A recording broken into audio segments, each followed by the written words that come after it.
প্রিয় ছাত্রছাত্রীরা, আজকের আমাদের এই ক্লাসে সবাইকে স্বাগত। আমরা আজকের এই শ্রেণীকক্ষে আলোচনা করব দ্বাদশ শ্রেণীর পাঠ্য রূপনারায়ণের কুলের কবিতার এমসিকিউ এবং এসসিকিউ। এখানে প্রতি বছর উচ্চ মাধ্যমিক পরীক্ষায় যে সমস্ত এমসিকিউ এবং এসসিকিউ এসেছে তার একটি সম্যক ধারণা যেমন আছে, আগামী পরীক্ষাগুলোতে যে সমস্ত এমসিকিউ এবং এসিকিউ আসতে পারে সেগুলি আমরা লিপিবদ্ধ করেছি। তবে ছাত্রছাত্রীরা মনে রাখবে, এমসিকিউর ক্ষেত্রে কিন্তু আমি সম্ভাব্য উত্তর দিয়েছি, কিন্তু তার উত্তর করে দেইনি। কেননা ছাত্রছাত্রীরা নিজেরা পড়াশোনা করে সেই উত্তরগুলো বের করলে ভালো হবে। আমাদের আরও বেশি নাম্বার পাওয়ার জন্য যে সমস্ত কৌশলগুলো অবলম্বন করতে হবে, আমরা তার একটি রূপরেখা তৈরি করছি। আমরা এসএকিউর সমস্ত উত্তরের সংকেত এবং সম্পূর্ণ উত্তর করে দিয়েছি। আশা করি ছাত্রছাত্রীদের তাতে সুবিধা হবে। এমসিকিউ ১. রূপনারায়ণের কুলে কবিতাটির লেখক কে? অ. মধুসূদন দত্ত, আ. বীরেন্দ্র চট্টোপাধ্যায়, ই. রবীন্দ্রনাথ ঠাকুর, দীর্ঘই সমর সেন। ২. ড্যাশ দেখিলাম, শূন্যস্থান পূরণ করো। অ. রক্তের অক্ষরে, আ. জলের অক্ষরে, ই. জলের আলপনায়, দীর্ঘই মেঘের বুকে। ৩. রক্তের অক্ষরে দেখিলাম, কবি কি দেখেছিলেন? অ. আপনার রূপ, আ. ফুলের সৌন্দর্য, ই. প্রকৃতির রূপ, দীর্ঘই পাতার কাঁপন। ৪. চিনিলাম আপনারে, কবি কি দিয়ে নিজেকে চিনতে পারেন? অ. আনন্দ উল্লাসে, আ. হর্ষ বিষাদে, ই. আঘাতে বেদনায়, দীর্ঘই সত্য মিথ্যায়। ৫. রবীন্দ্রনাথ কোথায় বসে কবিতাটি লিখেছিলেন? অ.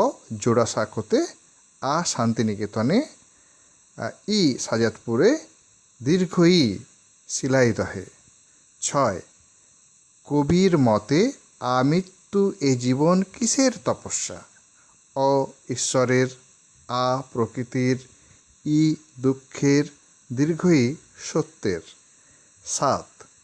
রূপনারায়ণের কুলে কবিতাটি যে কাব্য থেকে নেওয়া হয়েছে সেটি হলো: ক. শেষ গাঁথা, খ. শেষ কথা, গ. শেষের রচনা, ঘ. শেষ লেখা। ৮. সে কখনো করে না বঞ্চনা, সে বলতে বোঝানো হয়েছে: ক. সত্য, খ. মিথ্যা, গ. কঠিন, ঘ. দুঃখের পীড়ন। ৯. কবি রবীন্দ্রনাথ চেয়েছিলেন: ক. সত্যের সন্ধান, খ. দুঃখের তপস্যা, গ. সুখের শিহরণ, ঘ. সত্যের দারুণ মূল্য। ১০. কবি রবীন্দ্রনাথ চেয়েছিলেন জীবনের সকল দেনা, ক. মৃত্যুতে শোধ করতে, খ. মিটিয়ে দিতে, গ. জমা রাখতে, ঘ. গ্রহণ করতে। ১১. আপনার রূপ কবি চিনেছিলেন: ক. গানে গানে, খ. কবিতায় কবিতায়, গ. আঘাতে আঘাতে, ঘ. শান্তিতে। ১২. সত্য যে কঠিন, এই কঠিনকে কবি ক. গ্রহণ করেছিলেন, খ. ভালোবেসেছিলেন, গ. ফিরিয়ে দিয়েছিলেন, ঘ. কাছে টেনেছিলেন। ১৩. আমৃত্যু দুঃখের তপস্যা এ জীবন, দুঃখের তপস্যা বলতে কবি কি বুঝিয়েছেন? ক. দুঃখের মধ্যে সত্যের সন্ধান, ঘ. দুঃখের মধ্যে শান্তির সন্ধান, গ. দুঃখের মধ্যে আনন্দের সন্ধান, ঘ. দুঃখের মধ্যে ত্যাগের সন্ধান। সংক্ষিপ্ত উত্তরধর্মী। ১. কিসের মাধ্যমে কবি আপনার রূপ দেখেছিলেন? রবীন্দ্রনাথ ঠাকুর তার রূপনারায়ণের কুলে কবিতায় রক্তের অক্ষরে নিজের রূপ দেখেছিলেন। ২. কেন কবি কঠিন ও সত্যকে ভালোবেসেছেন? দার্শনিক মননঋদ্ধ কবি সত্য ও কঠিনকে ভালোবেসেছেন, কারণ তিনি মনে করতেন সত্য বা কঠিন মানুষকে কখনো প্রতারণা বা বঞ্চনা করে না। 3. কে জেগে উঠিলাম? কে কোথায় জেগে উঠিলেন? উত্তর, কবি রবীন্দ্রনাথ ঠাকুর তার কবিতায় রূপনারায়ণের কূলে জেগে উঠেছেন, অর্থাৎ রূপবান পৃথিবীতে জন্মগ্রহণের কথা বলা হয়েছে। 4. জানিলাম এ জগৎ স্বপ্ন নয়। কোন জগতের কথা এখানে বলা হয়েছে? রবীন্দ্রনাথ ঠাকুর রূপনারায়ণের কূলে জেগে উঠে যে জগৎকে দেখেছিলেন তা স্বপ্নের নয়, সে ছিল বাস্তবের জগৎ। সেই জগতের কথাটাই বলা হয়েছে। 5. রক্তের অক্ষরে দেখিলাম। রক্তের অক্ষরে কবি কি দেখেছিলেন? কবি রবীন্দ্রনাথ ঠাকুর তার রূপনারায়ণের কূলে কবিতায় রক্তের অক্ষরে দেখেছিলেন তার আত্মরূপ। 6. সত্য যে কঠিন। কবি সত্যকে কঠিন বলেছেন কেন?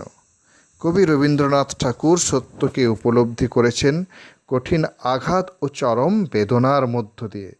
তাই যে জীবন সাধারণ কল্পনায় আসে, যে জীবন রোমান্টিক স্বপ্নবিলাসের, সেই জীবন প্রত্যাশা করেননি কবি। তাই সত্যকে তিনি খুঁজেছেন কঠিনের মধ্য দিয়ে। 7. কঠিনেরে ভালোবাসিলাম। কবি কেন কঠিনেরে ভালোবেসেছিলেন? কবি রবীন্দ্রনাথ তার উপলব্ধি থেকে বুঝেছিলেন কঠিন কখনো বঞ্চনা করে না। কঠিনের মধ্য দিয়ে অবশেষে সত্যকে অনুসন্ধান বা অনুভব করা সম্ভব হয়। এজন্য কবি উপরিউক্ত মন্তব্যটি করেছেন। 8. সে কখনো করে না বঞ্চনা। এখানে সে বলতে কার কথা বলা হয়েছে? শেষ লেখা কাব্যের অন্তর্গত রূপনারায়ণের কূলে নামাঙ্কিত কবিতায় সে বলতে কঠিনের কথা বলা হয়েছে। 9. আমৃত্যুর দুঃখের তপস্যায় জীবন। জীবনকে দুঃখের তপস্যা বলা হয়েছে কেন? রবীন্দ্রনাথ ঠাকুর জানতেন জীবনের দুঃখের আধার রাত্রি বারবার ঘনিয়ে আসে। কোনো এক অদৃশ্য নাগপাশে আমরা বাঁধা পড়ে থাকি, ফলে আমাদের শান্তি বিঘ্নিত হয়। এজন্যে কবি জীবনকে দুঃখের তপস্যা বলেছেন। 10. সত্যের দারুণ মূল্য বলতে কবি কি বুঝিয়েছেন? মৃত্যু পথযাত্রী কবি জগৎকে যে সত্য হিসাবে দেখেছেন, দুঃখের তপস্যায় তিনি নিজেকে চিনেছেন। সত্যের সাধনা যে কত কঠিন এবং তার জন্য কতখানি ত্যাগ করতে হয়, সেই উপলব্ধিকে ব্যক্ত করতে গিয়ে উদ্ধৃত উক্তিটি করেছেন কবি।